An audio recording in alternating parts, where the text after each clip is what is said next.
Hello दोस्तों, SolidWorks design Hindi के YouTube channel में आपका स्वागत है।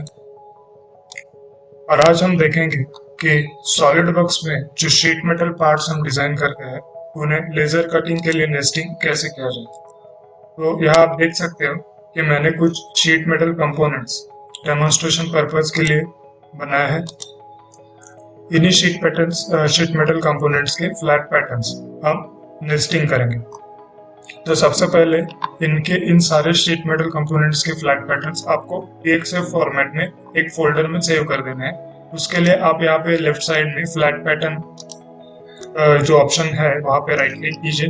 राइट क्लिक करके एक्सपोर्ट टू DXF इस पे क्लिक कर दीजिए।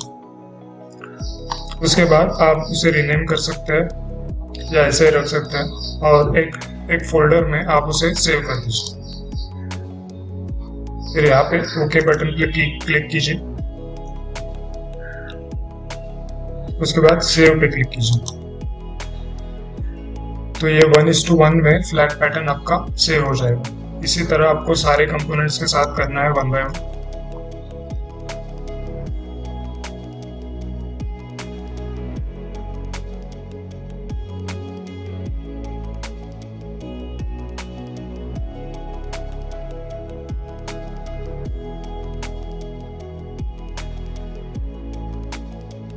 ओके, तो सारे फ्लैट पैटर्न्स मैंने इस फोल्डर में सेव कर दिए हैं। अब नेस्टिंग के लिए हमें एक सॉफ्टवेयर की जरूरत पड़ेगी, उसका नाम है डीपनेस्ट।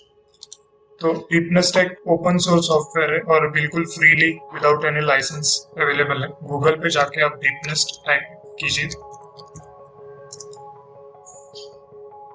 उसके बाद ये जो लिंक आएगा डीपनेस्ट ओपन सोर्स नेस्टिंग सॉफ्टवेयर, यहाँ पे क्लिक कीजिए और डाउनलोड डीपनेस्ट पे क्लिक कीजिए।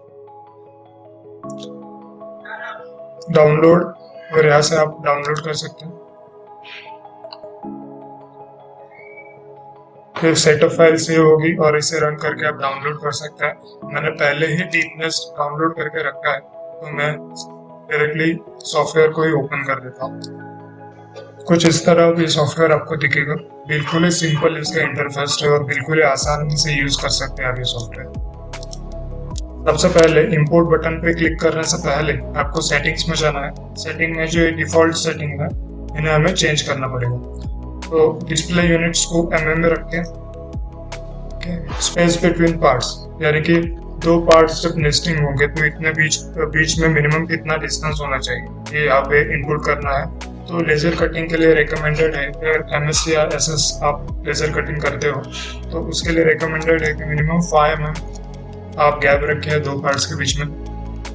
के बाद बाउंडिंग बॉक्स।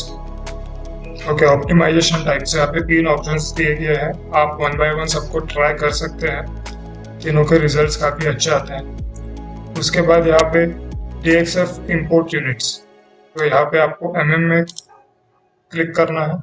फिर DXF एक्सपोर्ट यूनिट्स, ये भी MM में होने चाहिए।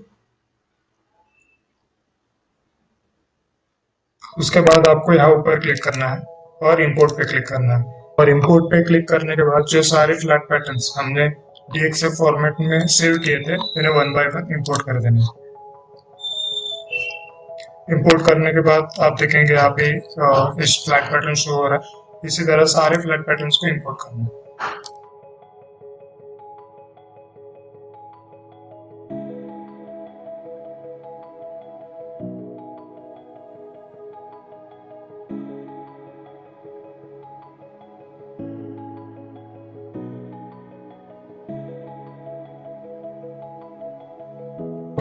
इंपोर्ट करने के बाद सारे फ्लैट पैटर्न्स ऐसे लिस्ट में दिखेंगे।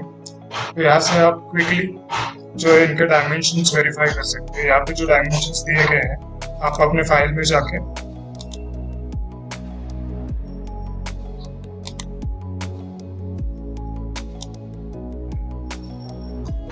आप सॉलिडवर्क्स फाइल में जाके ये डायमेंशंस जो है क्विकली वेरीफाई कर सकते हैं। यहाँ से यहाँ मैं मेजर करूंगा, ये है 452 मिलीमीटर। तो यहाँ पे 452 millimetre by 391, so this is correct size. So ये सारे करेक्ट साइज में इंपोर्ट हो गए हैं।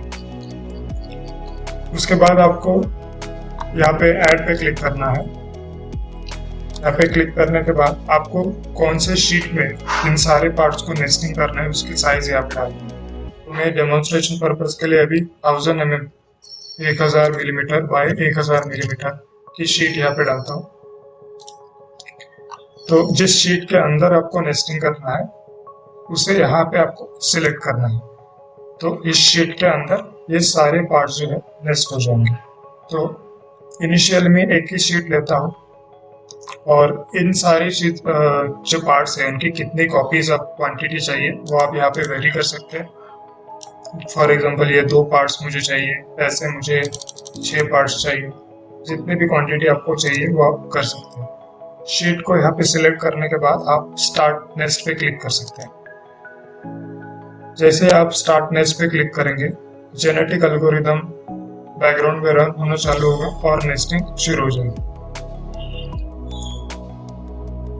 तो देख सकते हैं आप एक शीट में यहाँ पे नेस्टिंग हो रही है, लेकिन हमने अभी एक ही शीट ली है और जितने पार्ट हमें नेस्टिंग करने हैं उसके लिए ये शीट काफ़ी नहीं है, क्योंकि इसमें सिर्फ 16 में से सिर्फ 6 ही पार्ट्स जो है नेस्ट हो रहे हैं। तो हम यहाँ पे स्टॉप नेस्ट पे क्लिक करेंगे, फिर से बैक पे यानी कि पिछले पेज पे जाएंगे और मुझे लगता है मुझे ऐसी 1000 बाय 1000 की ज़्यादा शीट चाहिए, या तो आप बड़ी शीट भी यहाँ से फिर से ऐड कर सकते हैं बड़ी शीट, या फिर आप इसी शीट के मल्टीपल कॉपीज यानी कि 5 शीट्स 1000 बाय 1000 की मैंने ऐड की और फिर से मैं स्टार्ट नेक्स्ट पे अगर क्लिक करूँगा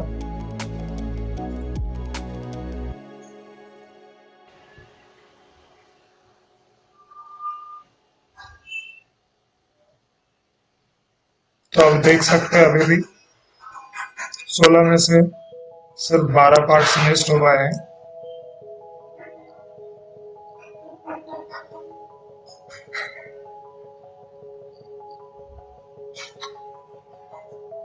यानी कि अभी भी 5 शीट जो है काफी नहीं है।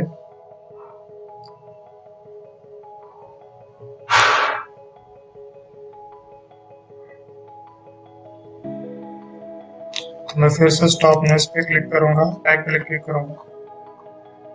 1000 बाय 1000 की शीट को मैं डिलीट करता हूँ और स्टैंडर्ड शीट जो आती है 1250 बाय 2500 ये डायमेंशंस में डालूंगा और ऐड करूंगा। फिर से यहाँ पे शीट पे टिक करना होगा, क्योंकि इस शीट के अंदर हम नेस्टिंग कर रहे हैं और मैं भी इस शीट के हम 5 कॉपीज लेंगे और उनके अंदर नेस्ट करेंगे। फिर से मैं स्टार्ट नेस्ट पे क्लिक करूंगा। इस बार आप देखेंगे 16 में से 16 पार्ट्स जो है सिर्फ इन शीट के अंदर जो है नेस्ट हो गए।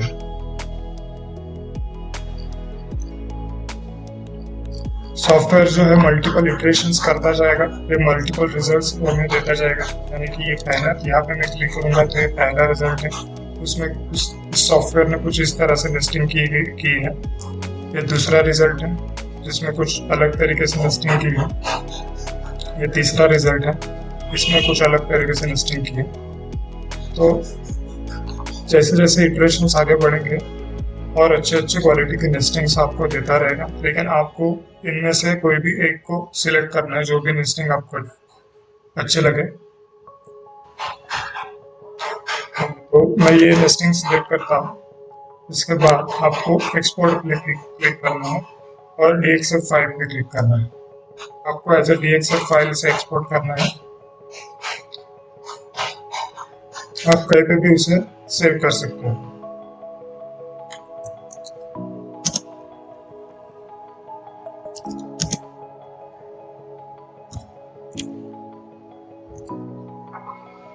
तो मैंने यहाँ पे DXF फाइल नेस्टेड सेव की है,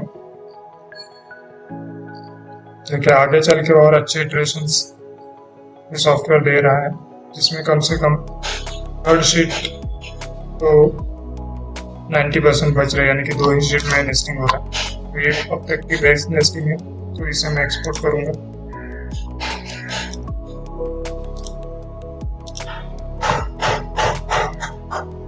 एक्सपोर्ट करने के बाद मैं स्टॉप नेस्ट पे क्लिक करूंगा, तो ये सॉफ्टवेयर है जो नेस्टिंग करना बंद कर देगा।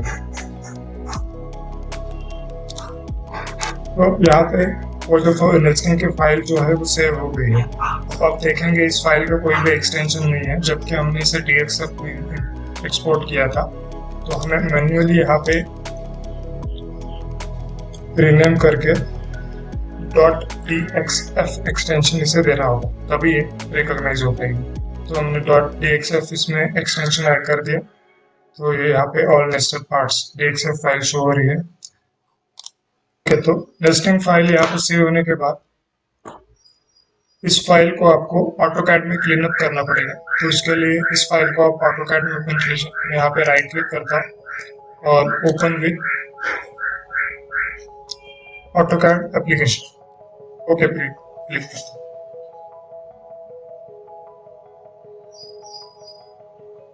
तो आप देखेंगे कि ये नेस्टिंग की फाइल जो है वो ऑटोकैड में आ गई है।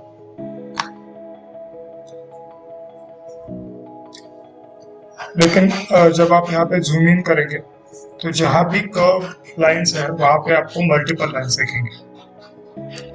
तो ये फाइल लेजर कटिंग सॉफ्टवेयर है वो रिकॉग्नाइज नहीं कर पाएगा क्योंकि यहाँ पे मल्टीपल लाइंस है।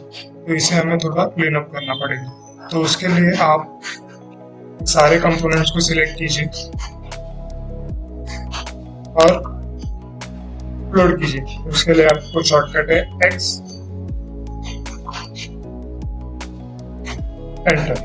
एंटर कीजिए तो ये एक्सप्लोड हो जाएगा। जैसे आप एक्सप्लोड करेंगे आप देखेंगे मल्टीपल लाइंस जो है वो निकल गई है कर्व सरफेस में से।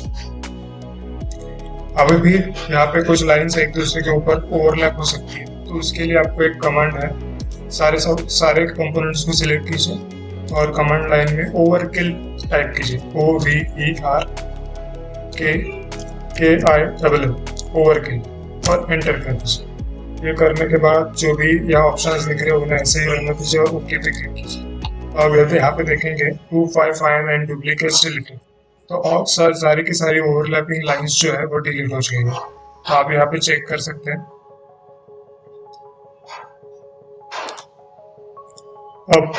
अब ये जो आपकी फाइल है वो लेजर कटिंग को सेंड करने के लायक हो गई है। तो ये बिल्कुल क्लीन फाइल है, इसे आप लेजर कटिंग के लिए भेज सकते हैं। तो आज आपने देखा कि कितना आसान है डीपनेस्ट सॉफ्टवेयर के जरिए नेस्टिंग करना, और ये बहुत आसानी से होता है। मैन्युअल नेस्टिंग में बहुत टाइम लग सकता है और सॉफ्टवेयर जो नेस्टिंग देता है वो बहुत ही हाई क्वालिटी की नेस्टिंग हमें देता है और इसमें काफ़ी सारा टाइम और मटेरियल भी सेव होता है। तो इस फाइल को आप सेव करके लेजर कटिंग को सेंड कर सकते हैं।